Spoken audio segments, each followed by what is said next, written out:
Good afternoon, everyone. How the fuck are you guys doing? I'm doing pretty goddamn good, and I figured that I would go ahead and get my bi-monthly YouTube video out of the way. Now, that's like the number one complaint I get these days. Sarahon, do more videos, more videos, more videos. I will commit officially to 2 videos a month. Sorry, that's really all I can commit to or even care to commit to at this point. And in an effort to avoid making more videos than I would like to or have time to, I'm going to cover 2 topics in this video that have absolutely nothing to do with one another. First topic, the massacre of Brett Keane in Blog TV last night. Now, if you are the 1 or 2 subscribers that I have that have absolutely no idea what the fuck I'm talking about, I will leave a link in the Sarahon bar below. It's about an hour and a half long, and if you want to skip around, that's fine. But trust me, it's a hell of a show, and it's really worth it. Basically, Straight Dope and Brett Keane finally confronted each other live on Blog TV, and hilarity fucking ensued. It ended, spoiler alert, it ended by Brett Keane doing what we all knew that he would do, hanging up on Straight Dope and running for the hills when he got called on his bullshit. Now, Brett Keane gets called on his bullshit all the time. But here's the thing about a pathological liar. I would imagine that if you're a pathological liar, your biggest fear is being caught in a lie. Like, in the same sense that if you're a kleptomaniac, your biggest fear is getting busted stealing some shit, right? But every day you're stealing. So there has to be an overwhelming amount of stress in being a pathological liar that I couldn't possibly fucking relate to. And I think I understand why Brett Keane split, right? I mean, he gets caught in 1 lie, 2 lies, 3 lies, 5, 7, 17, 20, all in a row, and the stress just weighs down on the poor bastard, and he can't admit the truth because, well, that's not what liars do, and so his only option is flee. Fucking flee, run, get out of there, get the fuck out of there now, right? And that's what he did. But I really don't want to talk so much about what happened in the chat. Who I want to address are the very few people that seem to be supporters of Brett Keane. Now, while these people are indeed few and far between, I know who most of these people are, and I've actually had conversations with most of these people. Let's run down the list. S. Samph, or as in Mendham would call her, S. Skinarf, which is really funny. Sister Sunshine, a YouTube favorite of mine. Jesus Freak, another YouTube favorite of mine. A guy named Sharpie that nobody really cares about, and then there's J-Dub. Now, J-Dub, I'm going to leave him out of the conversation because we all know what's going on there, don't we? Right. Case closed. I actually subscribed to J-Dub. Really good material. Anyway, we all know what's going on there. To the rest of you, S. Samph, I'll start with you because you seem to be the one most hell-bent on coming to Brett Keane's rescue. Now, I can only think of a couple of reasons that you would do this. The most obvious being that you feel bad for Brett Keane and all the shit that he gets. But as someone who, with your reputation, the fact that you feel sympathy and that's why you're defending Brett, that, yeah, I'm having a hard time believing that. The other situation could be that you actually are convinced by Brett Keane, which means that you're absolutely fucking dumb. No, I mean, that's what it means. If you were in that Blog TV chat last night, and you were, saw you there, and you thought that Brett Keane's arguments against Straight Dope were compelling and made sense and were accurate, then you're an idiot. But I don't think you're that fucking dumb. I'm sorry, you're not J-Dub. You're not that fucking stupid. Okay? You might be quite fucking stupid, but you're not that stupid. The fact of so it's a mystery to me, like why you want to defend this guy. I'm really, really confused about that.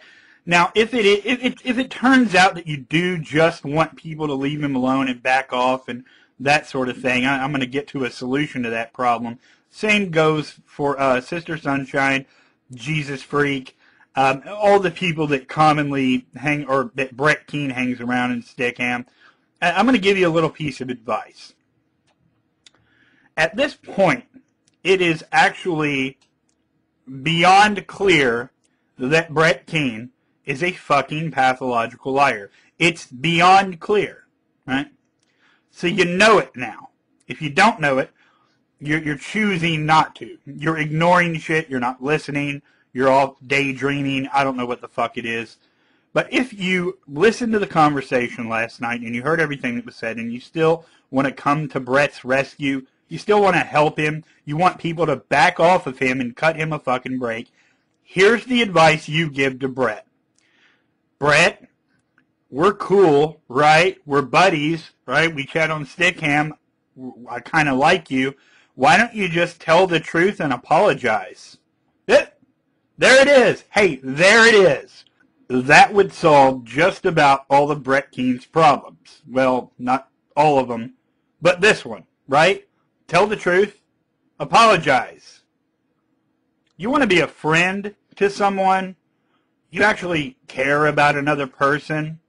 Then you try to persuade them to do the correct thing. Do the right thing and be honest. You do not help a pathological fucking manipulative snake like Brett Keane by encouraging him. Oh, they were making fun of me. I was harassed by a mob of faceless trolls. Yes, you were, Brett. Yes, you were. We've got your back. We'll be here for you. Bullshit. You want to be there for somebody that matters to you for whatever fucking reason. Tell them to do the right thing, and maybe they can save just a little bit of goddamn integrity. That's your solution. You're basically enabling a pathological liar. That's your role in this. All these people that you look at as Brett Keane's fucking trolls and enemies and what he would call haters, right, are people that actually give a fuck about the truth. Okay, second topic, completely unrelated to Brett Keane. I know, it's exciting, right? I'm pretty excited too. I'll put a link in the Sarahon bar of the video that I'm referring to, and it's another one of these videos by some Christian guy, some random dude, all about how atheism is a religion. And I didn't watch much of his video because I've heard all that shit before, and, you know, it's really boring to me. Instead, what I did was I left him a comment. It was a question, and my question was as follows. If atheism were a religion, would you view that as a negative thing? That's all I asked. That was my question, right? To which he replied, no. Good. We're on the right track so far. He says, no. I only made this video to point out that atheists here on YouTube were trying to weasel their way out of shock of God's question by saying that atheism was a lack of a belief, right? So he made this video about how it's not just a lack of a belief, and on and on and on. Other people have done this, like Together for Peace and all of that. Doesn't impress me, because here's what I'm going to do. I'm going to answer Shock of God's question right now in a very fun way. And in answering that question, I'm going to propose a question of my own that I would like any of my theist subscribers to tackle answering, okay? Shock of God's question is, can you prove, I think this is basically it, can you prove that atheism is accurate and correct? Now, I'm going to say, keep in mind I'm having fun here, one-word answer, no. That's my answer, okay? I'm going to say no, and then I'm going to ask a question of my own, okay? Given that I can't prove, it's really funny, given that I can't prove atheism is accurate and correct, why should I now be a theist? Okay? What I believe the question attempts to do is simply shift the burden of proof from the theist to the atheist, right? Even though theist comes first, then atheist, right? You have someone with a proposition, and then you have someone either accept it or reject it, right? That's exactly the way that has to happen, right? So theists make very specific claims. Now, if you are a Christian or a Muslim, whatever your religion, I want you to try to convince me to believe in the God that you do.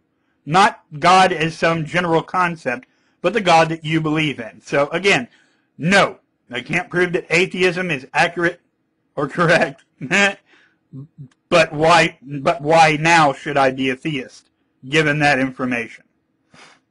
Okay, that's it. That's really all I wanted to say about that. It's a really lame attempt, like I said already, to shift the burden of proof, and we all know that. So take a shot at my question. Given that answer, why should I be a theist? All right? There we go. Everybody have a good day. Peace.